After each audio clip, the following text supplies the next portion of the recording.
Welcome everybody. Welcome to the next installment of my journey to Hyrox. If you are new to my channel, then I appreciate you for showing up. And if you make it to the end of the video or you like what you're hearing so far, please feel free to hit the like and subscribe button so you can follow me on this journey as I prepare for Hyrox Chicago on November 5th.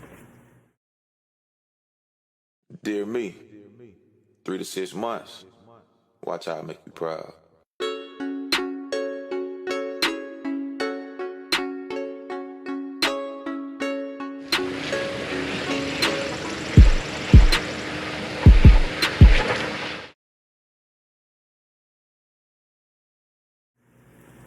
So if you are new to obstacle course racing or unfamiliar with what Hyrox is a fitness challenge that consists of 8 events. Each event is preceded by a 1,000-meter run. So in total for the entire event, you'll do 5 miles of running coupled with 8 fitness stations. So this is my week 7 training recap. So week 7 was tough. Week 7 was a lot tougher than I expected. Week 7 started phase 2 of my training. The primary focus on phase 2 of my training was to improve my work capacity so that I could work in week 6, I was working out for 55 minutes. In week 7, I added on 10 minutes. So now my typical workout time was 1 hour and 5 minutes. The biggest issue that I ran into in week 7 was that extra 10 minutes added to my workout was a lot. I didn't expect it to have that much of an impact or for my body to be that fatigued with only 10 minutes of additional work, but it was. There's something about that 1 hour threshold that after 1 hour, your body just starts to really feel it. And so I could tell that although my fitness overall has greatly improved, I'm nowhere close to where I need to be in regards to Hyrox, especially with the average finish time for Hyrox being 1 hour and 30 minutes. Another issue I ran into that I didn't expect to run into was actually being able to carve out 1 hour and a half out of my day in order to work out. And this is why this channel is important overall. Because this is a channel for normal people trying to prepare for something like Hyrox. And so we do run into situations where you're not going to have the time or you're not going to have the resources at your disposal. And so for individuals like us that's trying to do Hyrox, still trying to stay fit, still trying to stay healthy, and still trying to stay on this journey of health and wellness, we have to become innovative with our time, especially from a training standpoint. Yeah, I didn't expect time to be an issue because I do work from home and I tend to have a good amount of time, a good amount of flexibility in my work schedule. So I didn't expect time to be an issue, but it has. Figuring out how to carve out essentially 1 hour and a half, because although you're working out for only 1 hour and 5 minutes, you still need that additional time to prep, to cool down, to relax, and to get back to work or to get back to whatever you're doing. And so finding that amount of time in one day is actually a lot more difficult than I imagined. I have some of my friends who are also preparing for Hyrox. They actually break their training into two separate sessions. Like they do cardio in the morning and strength or interval training at night.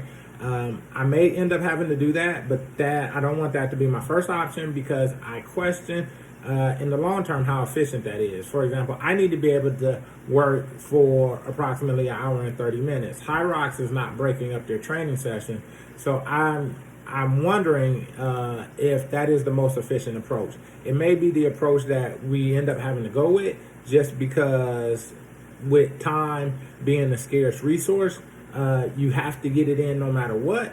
But for me, it's not the optimum situation. And so I still have to sit back and think and see if there's a better approach in regards to training.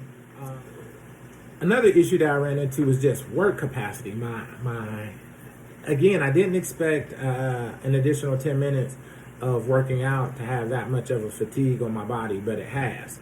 There's no workaround. I just have to continue to work, continue to grind, continue to dialing in.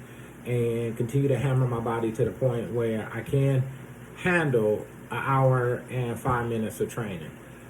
Again, this is only phase 2. Phase 3 is actually an hour and 20 minutes. And I could only imagine how that's going to be. But first I have to get past this hurdle of an hour and 5 minutes. So one of the things I could tell coming out of week 7 was that I really need to improve my running capacity or my running base. It's not specific to cardio. It is specific to running. Now, running is cardio, but it is specific to running. What I'm realizing is that at about 3 miles, my legs are really, really fatigued. And so there's 2 things I need to do. I need to fix. One, I need to stop bullshitting on my cardio, on my running. I need to just run more, run harder, and run longer. That's the first thing. But the second thing is I also need to lose weight. I also need to continue to shed pounds. I think being a bigger athlete, I think I'm asking my legs to do more. I'm asking a lot of my legs to carry my weight around for a total of 5 miles. And so I definitely need to focus on building a running base, but also I need to focus on shedding some more pounds prior to Hyrox. So in the past, I've done several events. I've done Spartan races, I've done Savage races, I've done Deca Fit, and I've done the Deca Strong. I have a Deca Mile coming up on August 13th. So for my other previous events, I've kind of just ran just enough in order to make it through. My approach was get to about 80%, get to about where you can finish 80% of the race running, and then just let God take the wheel for the remaining time. Yeah, that's not going to work with Hyrox.